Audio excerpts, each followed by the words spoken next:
Olá. Para variar um pouquinho as nossas conversas, ao invés de falar sobre as trapalhadas do governo Bolsonaro, hoje vamos falar sobre uma questão do direito de família que tem uma repercussão muito grande entre o pessoal do direito de família, do direito. Manda aqui o Evaristo, que é psicanalista e professor, que vai conversar com a gente. Boa tarde, Evaristo. Oi, Alexandre. Prazer estar aqui conversando com você. Um assunto tão polêmico, né? Pois é, normalmente eu tenho falado aqui minhas lives só sobre trapalhadas do governo Bolsonaro. Vamos variar um pouquinho e falar sobre algumas trapalhadas do judiciário, porque daí o direito nessa história está muito aquém da psicanálise, né? A gente, infelizmente, está, no Brasil, pelo menos, muito aquém daquilo que a gente deveria estar falando. Os nossos tribunais ainda estão numa concepção muito retrógrada e eu queria que você falasse, então, um pouquinho da sua perspectiva como psicanalista da questão do poliamor, para depois eu poder falar do desastre dos nossos tribunais. Mas é interessante a gente pensar, porque essa temática das relações que atravessam o campo da sexualidade também atravessam o governo Bolsonaro, né? Então, assim, acho que a gente está aí também tentando estabelecer alguma interlocução com essas pessoas, né? Que são tão, vamos dizer assim, preconceituosas com relação a essa temática ligada à Uhum, sexualidade, que passa pelo movimento LGBT, né? Mas é muito curioso assim que quando a gente pensa na questão da sexualidade no Freud, né, logo a gente começa a pensar na questão da degeneração, né, de que o Freud é um tarado sexual, né? Existem muito essas coisas desses mitos, né, que para o Freud vale tudo, né, ou que uhum. tudo é sexo, né. Então eu acho que a gente vai ter um pouco da oportunidade também de conversar um pouco sobre essa, desmistificar um pouco essa questão. Bem, o Freud ele tem uma afirmação, ele faz uma afirmação num texto dele que chama Três Ensaios sobre a Sexualidade, em que ele fala que a sexualidade infantil ela é perversa e polimorfa, né? Então, quando ele usa essa expressão perversa e polimorfa, logo a gente pensa que ele está se referindo à pedofilia, à necrofilia, à zoofilia, né? E perversão aí não tem, não tem esse sentido, né? Eu vejo que perversão no campo da sexualidade para a psicanálise tem mais a ver com transgressão, né? Uhum, Muito mais na perspectiva de uma transgressão em relação ao que está estabelecido, ao que está instituído, né? Então, eu sou um psicanalista que eu me intitulo lacaniano, né? Eu estudo Lacan, fiz um doutorado em Lacan, e o Lacan vai trazer a psicanálise para o campo da linguagem, né? E aí o Lacan vai dizer que a palavra ela não dá conta de tudo, né? uhum, E quando o Lacan fala da palavra, ele está falando da palavra das instituições, inclusive, né? Ele está falando da cultura. A cultura não dá conta de tudo. E aí a cultura ela tenta dar conta da sexualidade, né? Mas tem algo do sexo, algo da sexualidade que sempre transborda a cultura, né? E aí e é óbvio que o Freud e mesmo o Lacan não falou do poliamor, né? E eu entendo, nesse sentido, a questão do poliamor como uma forma de transgressão, quase que como se a gente estivesse entendendo, criando um outro vocabulário, como se as pessoas estivessem criando ou acrescentando ou ampliando o vocabulário no campo da sexualidade, né? uhum. Então, eu acho que é uma prática sexual que eu vejo como uma forma de linguagem, né, de transgressão no campo da linguagem.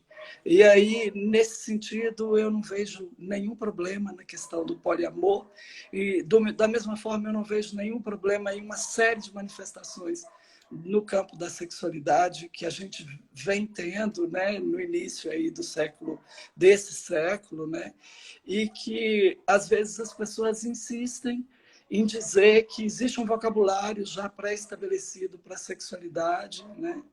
E a gente sabe que as palavras, elas não são as coisas, né? Então, para o Lacan, a palavra maçã não é o objeto maçã. Então, por mais que nós digamos o que quer que seja sobre a sexualidade, impossível a gente apreender o que seja a sexualidade no campo da palavra. E aí a sexualidade é pura invenção, né? Ela é pura criação, ela é pura invenção. Então, eu gosto dessas manifestações, eu sou uma pessoa LGBT, né, que estou nesse lugar também, aí, do lugar desse que está tentando marcar uma posição no campo da linguagem, né, no campo da sexualidade. Mas a gente ainda tem que bater de frente com essas pessoas que querem estabelecer um vocabulário para a sexualidade. E aí eu já te passo a bola, né? Eu acho que o direito está nesse lugar, né? Pois é, a gente acabou começando sem definir muito bem os termos, né? Só para quem não está muito afeto às discussões, a gente está falando de poliamor como relações afetivas que envolvem mais de duas pessoas, né? Isso. E aí podem ser 3, 4, 5, enfim, não importa quantas, mas de pessoas que se relacionam de forma afetiva e mantêm vínculos de um relacionamento, mas que envolvem mais do que duas pessoas, não é?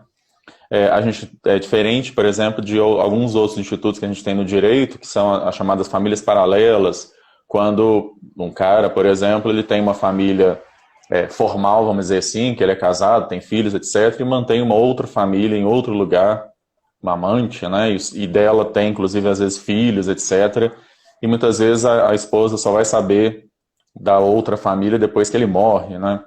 Então, nas famílias paralelas, a gente nem está falando aqui, por enquanto, pelo menos. Não que as famílias paralelas também não mereçam alguma forma de proteção do direito, e que o direito também tem negado, mas que nós estamos falando de relações afetivas que envolvem mais do que duas pessoas. E aí, quando você traz a questão do Freud, né, com a ideia de transgressão, isso é interessante porque o direito moderno, ele trabalha justamente com a ideia de normalizar comportamentos, né? Então você pega determinados comportamentos na sociedade e daquelas várias possibilidades você sorteia, você escolhe por uma questão de maioria, por uma questão de valor econômico, um determinado comportamento como sendo o comportamento normal, vamos dizer assim, e a lei vem e, ao normalizar aquilo, ela coloca qualquer outra possibilidade como desvio, e como eu falo muito com meus alunos, né, coloca como ilícito, mas também coloca como doença ou coloca como loucura. Aí eu entro na sua praia aí, né, da psicanálise, enfim. Quer dizer, eu entro não, só menciono, obviamente eu não vou ousar falar sobre isso. Quem vai poder falar sobre isso é você. Mas o direito tem esse papel, né? Ele desloca, então, determinados comportamentos que ele entende como não interessantes, e ao colocar numa norma jurídica que o casamento ou a união estável é apenas entre duas pessoas, e durante muitos anos foi apenas entre um homem e uma mulher, ele automaticamente está jogando para marginalidade, para ilicitude, né? E é ilícito, e se é ilícito, se é ilícita qualquer outra forma, o direito não protege, significa que essas pessoas, ao gerarem, por exemplo, patrimônio, esse patrimônio não vai poder ser dividido, né? Eu vou criar uma série de problemas aí na hora de haver uma separação ou morte de uma dessas pessoas, simplesmente porque o direito resolveu estabelecer que só podem se casar, só podem se manter em união estável duas pessoas. Eu acho que a minha questão com relação a isso, eu vou passar alguns dados e aí depois a gente pode discutir um pouco de porquê, né, da gente manter essas questões. Entre 2012 e 2016, chegaram a acontecer alguns registros em cartórios de uniões estáveis entre 3 pessoas. Alguns cartórios permitiram, outros não. Essa questão chegou aos tribunais superiores. O STJ, o Superior Tribunal de Justiça, não reconheceu como uma possível forma de união estável. E em 2018, o Conselho Nacional de Justiça, o CNJ, ele deu uma decisão em que ele proibiu os cartórios de fazerem qualquer registro de união estável entre mais de 2 pessoas. E aí, Evaristo, eu acho que tem algumas partes dessa decisão que dizem muito, principalmente para a sua área aí, né? Que se dizem para mim que sou do direito, imagina para você. O relator desse caso foi uma votação bem dividida, verdade seja dito. O CNJ não fixou isso, não foi uma votação unânime, ao contrário, ela foi bem dividida. E o relator que acabou vencendo aí a votação, que era o ministro João Otávio Noronha, que é do STJ, que é de Minas, inclusive, ele diz que essa vontade de união de mais de duas pessoas ela é ilícita, o que eu tenho cá minhas dúvidas, enfim, se a gente considerar o direito para além daquilo que está no Código Civil, considerar a Constituição, e essa é uma discussão que eu quero que a gente avance. Mas, e aí a parte que você entra, o João Otávio Noronha vai dizer que eu não estou fazendo um juízo de valor, não é um juízo de valor, a minha decisão ela não tem a ver com questões morais, mas olha o que ele diz logo na sequência. A gente tem que levar em consideração a cultura de um povo que é predominantemente cristão, né? E ele diz isso na decisão dele, um dos fundamentos para dizer que não poderia haver registro de uniões estáveis entre mais de duas pessoas, é esse argumento que, do ponto de vista do direito, é horroroso e de outras análises revela muito, né? Que é essa história de que o Brasil é um país predominantemente cristão. Isso, para mim, acaba aí a decisão dele, a sustentação de argumentação dele, quando ele diz de maioria cristã e por isso não vou permitir, primeiro que está misturando as bolas e segundo que ainda que o Brasil fosse 99% cristão, obviamente você não pode permitir que as pessoas sejam submetidas a alguma coisa, ainda que seja da maioria. E isso me leva ao segundo ponto, quer dizer, por que diabos, não é? O direito tem que dizer com quantas pessoas eu posso me casar ou viver em união estável. Aliás, no passado, não muito longínquo, o direito dizia com quem eu podia me casar, não é? E estabelecia que o casamento, por exemplo, é somente entre homem e mulher, e estabelecia que a união estável também era somente entre um homem e uma mulher.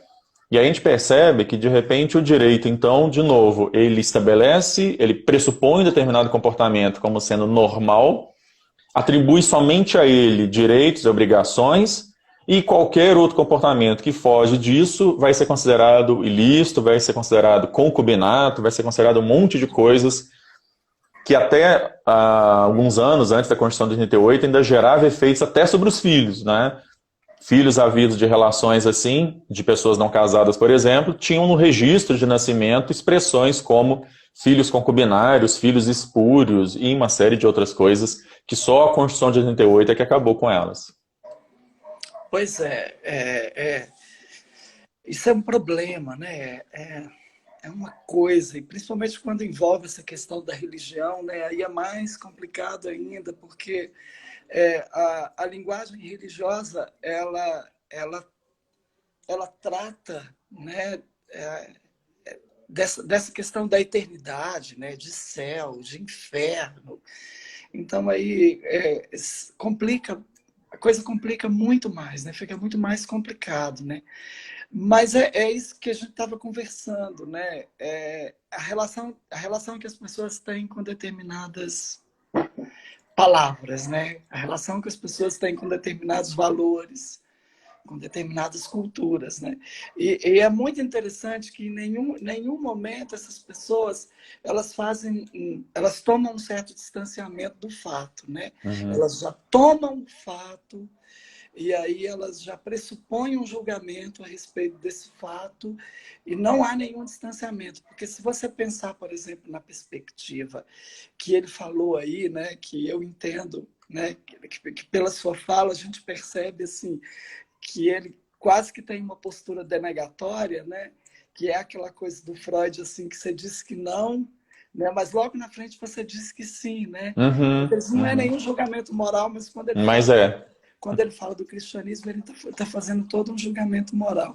claro. Então, assim, eu penso muito nessa perspectiva do distanciamento e nós não estamos lidando com pessoas, vamos dizer assim, né? Isso que você está falando do pessoal do Conselho Nacional de Justiça. Conselho Nacional de Justiça, sim. Isso, do Conselho. Quer dizer, não são pessoas primárias, né, que não têm nenhum tipo de informação. Não, Né? ao contrário. Pessoas geralmente têm um curso superior, que estudaram muito para passar no concurso. Então, você espera que essas pessoas tenham um certo distanciamento do fato, né? E analisa o fato com um pouquinho mais de profundidade, né? Então, se a gente pensar, por exemplo, na perspectiva da ética, né? Já que ele tocou na questão da moralidade, né? O que é a ética, né? Vamos pegar lá desde os filósofos gregos, né? O que o Platão vai dizer que a ética é o bem, o belo, o justo, né? Então, eu acho que caberia você fazer uma pergunta, né? Quando duas ou mais pessoas, quer dizer, não importa o número, decidem ter um relacionamento estável, né, afetivo, sexual entre si, que não importa se são 4 homens, se são 3 homens e uma mulher, se são 3 mulheres e um homem, quer dizer, não importa aí a forma, né? Quer dizer, o que você tem que perguntar é que se há alguma violência, né? Então, isso. Não é? Se há algum dano ali, né? Não na perspectiva da moralidade, né? Então, assim, são pessoas adultas, sim, capazes de consentir o ato, são pessoas que todas, pelo menos as pessoas que eu conheço, que eu tenho alguma convivência e que vivem uma relação de poliamor, são pessoas que têm uma atividade profissional bacana, paga todos os seus impostos. Quer dizer, essas pessoas, elas não apresentam nenhum dano para elas mesmas e nem para a sociedade. Quer dizer, então não há nada que justifica o impedimento desse tipo de relação. Quer dizer, do ponto de vista da ética, se a gente pegar o conceito de ética, né, no sentido mesmo da essência, quer dizer, o que você tem ali é um ato puramente ético, né, dessas pessoas, né? Ainda que elas adotassem filhos ou tivessem filhos, quer dizer, eu não vejo nada que pudesse impedir, né, esse tipo de esse formato, né, essa forma de relacionamento, né? Eu acho que a ética tem a ver com essa questão da violência, né? O que a gente precisa a gente não pode abrir mão desse critério, né? Sempre o critério da violência. Então, se há violência, aí realmente não é possível você ter você não admitir esse tipo de relação. Mas não há nenhum tipo de violência. Então, é um julgamento completamente equivocado, no meu entendimento também. Eu concordo com você. Completamente equivocado, assim. E muito típico do Brasil, né? É muito assustador essa questão da gente não conseguir atingir aí uma jurisprudência 100% laica. Também eu não sei se em algum país do mundo isso foi possível, né? Mas quando é que a gente vai ser capaz de fazer um pouco dessa passagem quase que da natureza para a cultura, entendendo aí esse comportamento, esse julgamento como um julgamento agressivo, hostil, preconceituoso, né? Quando é que a gente vai fazer essa passagem da natureza para a cultura e enxergar as coisas com um pouco mais de profundidade no sentido filosófico, científico, né? Que fosse teológico, né? Porque a teologia é uma ciência, né? Sim, sim. Nem teologia né? É algo super raso, né? Um argumento E é muito preocupante porque a gente ainda tem no judiciário uma última fronteira, porque o legislativo é dominado por bancadas conservadoras, né? A gente ainda pensa no judiciário, a gente do direito e quem milita na área de direitos humanos, como eu, vê o judiciário ainda como uma última fronteira em que essas coisas podem ser discutidas. Aí, de repente, vem uma decisão dessas e realmente a gente perder a esperança, né? É o mesmo CNJ que, alguns anos antes, também decidiu que a presença de símbolos religiosos em tribunais não ofendia a Constituição. E, de novo, quando o CNJ diz isso lá atrás, ele também faz referência a tal tradição de maioria cristã no Brasil. Então, assim, existe uma má compreensão do que é Estado laico, existe uma má compreensão de qual que é o papel deles ali como juízes, né? Não é ficar, ou seja, não é um tribunal eclesiástico, né? Que vai julgar de acordo com a vontade da maioria religiosa. Tem algumas coisas que é interessante porque, assim, o Brasil é um país que tem um número altíssimo de meninas adolescentes que se casam, né? E isso é algo que é muito naturalizado. O Brasil, se você olhar a porcentagem de meninas maiores de 14, menores de 18 anos que se casam, é altíssima. E quando eu estou falando que se casam, porque se casam com homens muito mais velhos.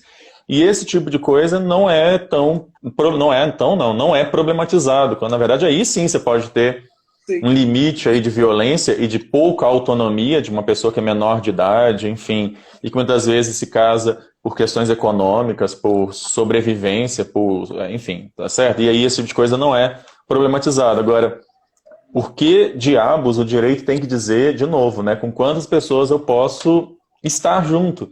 Um dos argumentos que eu sempre ouço contra, quando eu falo sobre isso, o pessoal do direito tem muito afeto à matemática, né? Aí o pessoal vem dizer que o problema é na hora de dividir herança, por exemplo, ou de dividir os bens em caso de separação. Mas aí, a minha resposta para isso sempre é o seguinte, olha, essa é uma questão de contabilidade, essa é uma questão de matemática, não é uma questão de direito. Né? Se vai ter dificuldade na hora de dividir os bens, se isso vai dar problema, se isso vai dar litígio, essa é uma questão que se resolve fazendo conta, não é? Eu não posso estabelecer. Então, assim, existe o argumento moral, existe o argumento matemático também, e nenhum dos dois me parece suficiente para proibir, para estabelecer com quem é que eu posso, ou com quantas pessoas eu posso me relacionar, me casar, enfim. Porque, afinal das contas, eu estou arrumando, são desculpas para esconder o meu próprio preconceito, é isso que você estava falando, né?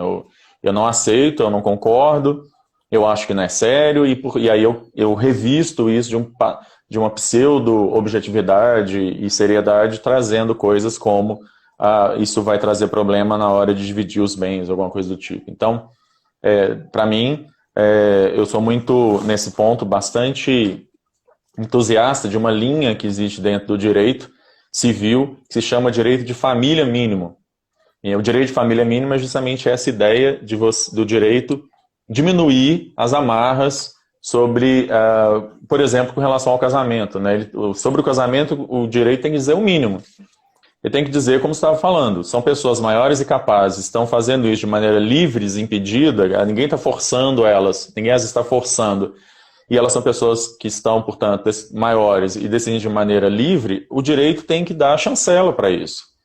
E não ficar estabelecendo, você pode casar com X, mas você não pode casar com X e Y. Isso, para mim, continua sendo algo tão sem sentido quanto dizer que, como se dizia antes de 88, que duas pessoas, por estarem juntas, vivendo 40 anos, tendo um patrimônio, tendo filhos, etc., não merecem proteção do direito, porque o direito chamava isso, até 88, de concubinato. E Isso é era algo ilícito. interessante, Alexandre, fazendo um contraponto aqui do direito com a psicanálise, né? Porque quando Freud se dispõe a escutar lá as histéricas dele, lá no começo lá da clínica dele, né? Final do século XIX, né? O Freud ele não se dispõe a sentar de frente para essas histéricas, se colocando no campo da cultura. Nem é, aliás, no campo da cultura, sim, né? Mas no campo da moralidade, Uhum. né? No campo das leis, no campo do jurídico, né? Quer dizer, o Freud ele dá aí uma guinada, né? Quando ele traz essa questão da subjetividade, né? Na verdade, quando ele está falando da associação livre que ele cria lá, né? Isso quase como se fosse assim, o grande paradigma da psicanálise, quer dizer, fala tudo o que te vem à mente, quase como se ele estivesse dizendo assim, constrói o seu vocabulário, constrói a sua linguagem. Algo que o Lacan vai levar muito a sério até o final da vida dele, por exemplo, quando ele pega como parâmetro os escritos do Joyce, né, do James Joyce, que ele vai dizer que o Joyce ele conseguiu construir um próprio corpo para ele, é como se ele tivesse criado a própria linguagem dele. E o Joyce ele escreve numa perspectiva da inflexão, né? Ele inverte a linguagem, né? Ele ele traz a linguagem para questões que a própria linguagem sempre fugiu delas. Então, ao invés de ele fazer uma reflexão, ele faz uma inflexão. ele inverte totalmente o jogo. Quer dizer, e ele traz isso que nos é mais perturbador, ele consegue trazer isso para a linguagem. Então, é quase como se o que o Joyce vai fazer, o James Joyce vai fazer muito tempo depois, o Freud já tivesse começado a fazer lá no início da psicanálise. Quer dizer, na medida em que ele traz essa questão da associação livre, né? E aí é isso, né? A psicanálise é a questão da subjetividade. Agora, ela vai se bater contra os valores, eu não tenho dúvida. Uhum. Né? Aquilo ali é um espaço de construção, e nesse sentido a psicanálise ela foi meio que precursora do movimento feminista, do movimento LGBT, né? E muito nesse sentido, né? O foco é a construção do sujeito, é a construção que o sujeito está fazendo. Né? Tanto que o Freud vai colocar o psicanalista quase como nesse lugar do vazio, do silêncio, né? O Lacan mais ainda, né? Quer dizer, é o sujeito, ali é o sujeito com o desejo dele, o sujeito com a falta dele, o sujeito com a falta dele e como que ele vai se inventar nessa falta. Quer dizer, o Lacan vai dizer que a única coisa que a gente espera é que o sujeito faça bem feito. Agora, o que ele vai fazer certamente não vai na mesma direção da moralidade, mesmo porque, quando as pessoas nos procuram na clínica, Alexandre, elas nos procuram porque tudo o que elas apreenderam parou de funcionar. Uhum. Quando as pessoas nos procuram na clínica é porque o direito não funciona mais para elas, a filosofia não funciona, a religião não funciona. É exatamente por isso que elas adoecem. Né? Elas chegam para a gente dizendo, eu não estou dando conta. Quer dizer, toda a minha construção egóica, dada pela escola, pela família, pela religião, pela cultura de modo geral, está blefando nesse momento comigo. E aí o psicanalista, então é agora que você vai ter que construir por você mesmo. Essa construção é sua. E aí eu acho genial, na medida em que essas pessoas, né, que vivem essas relações de poliamor se dispõem a tornar isso público, porque é uma construção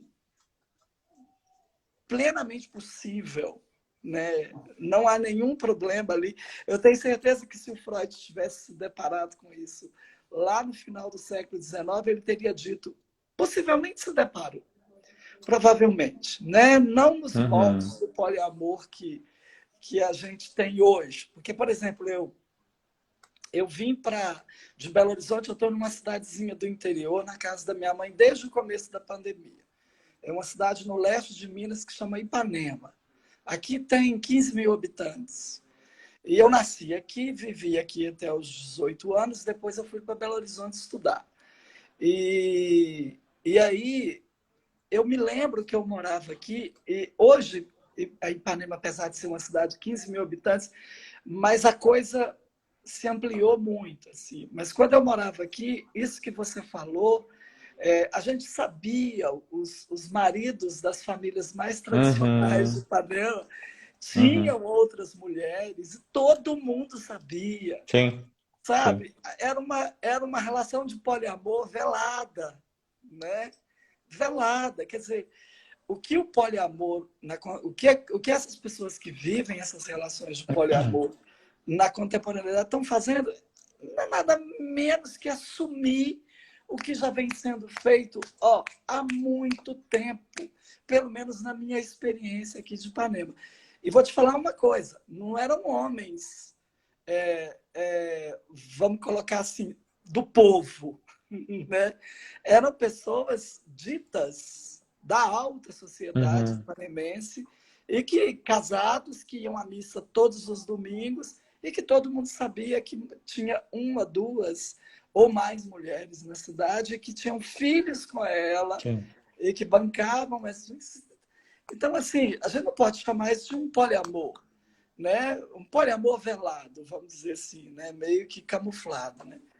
Mas então é isso, assim, eu acho que, que a escuta da psicanálise, que eu te falei, o Freud, nesse sentido, ele foi muito revolucionário porque ele quebra essa questão da objetividade, se a gente pegar na perspectiva da ciência, da biologia, da teologia, da filosofia, e ele devolve isso para o sujeito, né?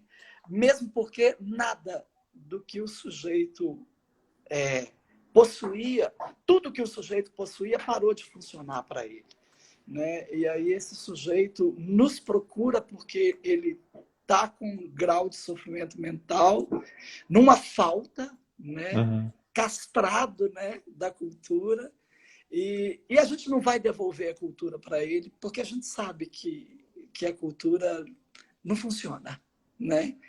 E a gente sabe que na nossa própria análise pessoal, a gente passou por esse processo de construção. Então, é só mais uma crítica aí que eu trago a essa questão da jurisprudência, mais uma reflexão, né? O quanto ela esquece essa questão da subjetividade, né? Pois é, no meu caso, que mexo com essas questões de direito de família, enfim, a gente vai continuar batendo nos tribunais até essas coisas mudarem. Eu não duvido que isso acabe mudando, né? Se a gente pensar no nosso retrospecto, a gente já teve decisões absurdas com relação à união estável, com relação a filhos havidos fora do casamento, e essas questões hoje, união entre pessoas do mesmo sexo, enfim, e essas questões hoje já estão superadas. Eu imagino que a gente vá, daqui a algum tempo, olhar para essas decisões, como essa decisão aqui do CNJ, e lamentar como a gente lamenta algumas decisões do passado. As coisas estão mudando, e aí meu papel como alguém do direito é de continuar batendo nos tribunais. Uma hora isso acaba mudando, isso acaba virando, e decisões como essa, Você está baseadas muito na... esperançoso. Ah, não, mas é porque a gente tem que continuar achando que as coisas podem, né, melhorar. Eu vou continuar batendo nos tribunais até eles reverem essas posições, como fizemos no passado, né? Outras coisas no passado que pareciam impossíveis e o judiciário acabou se cedendo à pressão do que foi colocado antes, enfim. Mesmo porque a gente está vivendo assim um retrocesso com relação a essas questões, né, ligadas à sexualidade, né, muito forte aqui no Brasil e em alguns outros países do mundo, né? Mas a gente está tendo avanços assim muito interessantes assim no campo da sexualidade. Em outros lugares a gente está Uhum. percebendo, não especificamente, eu não sei se você tem esse tipo de informação, né? Como é que está essa questão do poliamor no mundo, né? Se tratando de jurisprudência, né? Mas eu também não tenho visto muitas notícias assim de algum avanço nesse sentido. Mas, por exemplo, com relação a uma questão LGBT, a gente tem tido muitos avanços no mundo, né? Quer dizer, com relação a outras questões ligadas à sexualidade. Então, eu também tenho esperança de que isso que a gente está vivendo, nesse momento especificamente, né? Eu espero que isso passe bem rápido, né? O mais rápido possível, Uhum. porque e eu acho que concordo com você que vai passar porque não há diálogo, né?